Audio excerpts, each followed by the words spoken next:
ऋषि पंचमी व्रत की कथा।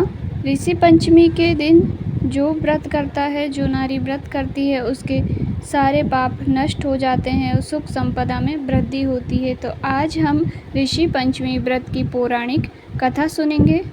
तो भाद्रपद मास के शुक्ल पक्ष की पंचमी तिथि को ऋषि पंचमी व्रत रखा जाता है, जो आज है रविवार को। इस दिन सप्त ऋषियों की पूजा करने का विधान है।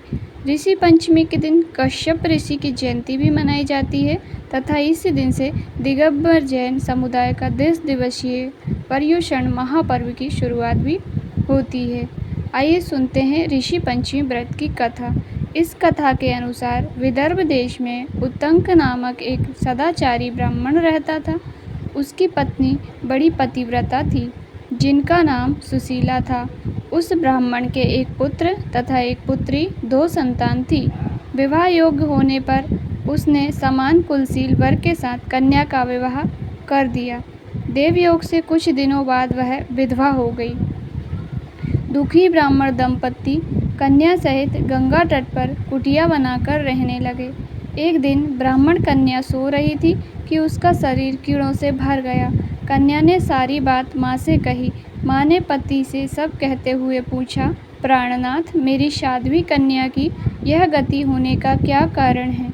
उत्तंक ने समाधि द्वारा इस घटना का पता लगाकर बताया, पूर्व जन्म में भी यह कन्या ब्राह्मणी थी। इसने रजस्वला होते ही बर्तन छू लिए थे। इस जन्म में भी इसने लोगों की देखा देखी ऋषि पंचमी का व्रत नहीं किया, इसलिए इसके शरीर में कीड़े पड़ गए। धर्मशास्त्रों की मान्यता है कि रजस्वला स्त्री पहले दिन चंडालिनी, दूसरे दिन ब्रह्मघातिनी तथा तीसरे दिन धोबिन के समान अपवित्र होती है। वह चौथे दिन स्नान करके शुद्ध होती है। यदि यह शुद्ध मन से अब भी ऋषि पंचमी का व्रत करे तो इसके सारे दुख दूर हो जाएंगे और अगले जन्म में अटल सौभाग्य प्राप्त करेगी। पिता की आज्ञा से पुत्री ने विधि पूर्वक ऋषि पंचमी का व्रत एवं पूजन किया। व्रत के प्रभाव से वह सारे दुखों से मुक्त हो गई। अगले जन्म में उसे अटल सौभाग्य सहित अक्षय सुखों का भोग मिला। अब सुनते हैं ऋषि पंचमी व्रत की दूसरी कथा। सतयुग में विदर्भ नगरी में श्वेनचित नामक राजा हुए थे। वह ऋषियों के समान थे। उन्हीं के राज में एक कृषक सुमित्र, उसकी पत्नी जयश्री अत्यंत पतिव्रता थी। एवं एक समय वर्षा ऋतु में जब उसकी पत्नी खेती के कामों में लगी हुई थी तो वह रजस्वला हो गई। उसको रजस्वला होने का पता लग गया, फिर भी वह घर के कामों में लगी रही। कुछ समय बाद वह दोनों स्त्री पुरुष अपनी अपनी आयु भोग कर मृत्यु लोक को प्राप्त हुए। जयश्री को कुतिया बनी और सुमित्र को रजस्वला स्त्री के संपर्क में आने के कारण बैल की योनि मिली, क्योंकि ऋतु दोष के अतिरिक्त इन दोनों का कोई अपराध नहीं था। इसी कारण इन दोनों को अपने पूर्व जन्म का समस्त विवरण याद रहा। वे दोनों कुतिया और बैल के रूप में उसी नगर में अपने बेटे सुचित्र के यहाँ रहने लगे। धर्मात्मा सुचित्र अपने अतिथियों का पूर्ण सत्कार करता था। अपने पिता के श्राद्ध के दिन उसने अपने घर ब्राह्मण को भोजन के लिए नाना प्रकार के भोजन बनवाए। जब उसकी स्त्री किसी काम के लिए रसोई से बाहर गई हुई थी तो एक सर्प ने रसोई की खीर के बर्तन में विष वमन कर दिया। कुतिया के रूप में सुचित्र की माँ कुछ दूर से सब देख रही थी। पुत्र की बहू के आने पर उसने पुत्र को ब्रह्म हत्या के पाप से बचाने के लिए उस बर्तन में मुंह डाल दिया। सुचित्र की पत्नी चंद्रवती से कुतिया का यह कृत्य देखा न गया।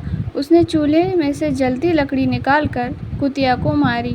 बेचारी कुतिया मार खाकर इधर उधर भागने लगी। चौके में जो जूठन आदि बची रहती थी वह सब सुचित्र की बहू उस कुतिया को डाल देती थी, लेकिन क्रोध के कारण उसने वह भी बाहर फिकवा दी। सब खाने का सामान फिकवाकर बर्तन साफ करके दोबारा खाना बनाकर ब्राह्मण को खिलाया।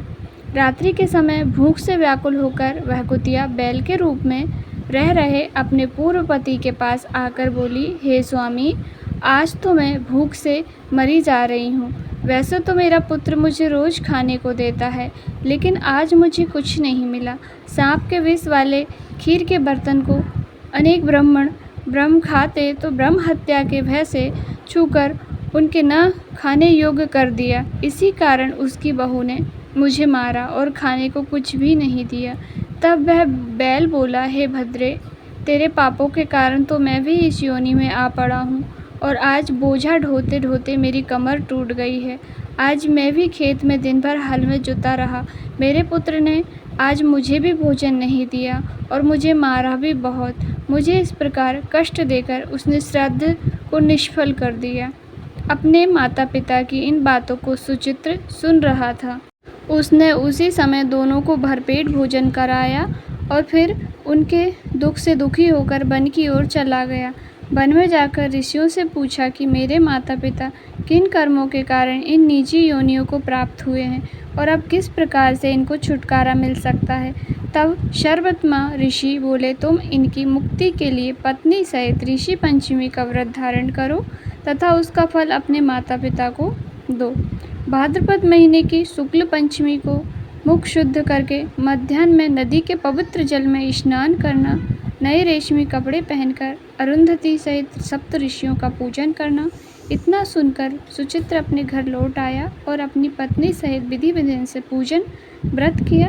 उसके पुण्य से माता पिता दोनों पशियों से छूट गए तथा इस कथा की यही महिमा है। इति श्री ऋषि पंचमी व्रत कथा संपूर्ण। प्रेम से बोलिए सप्त ऋषि महाराज की जय, अरुंधति माता की जय।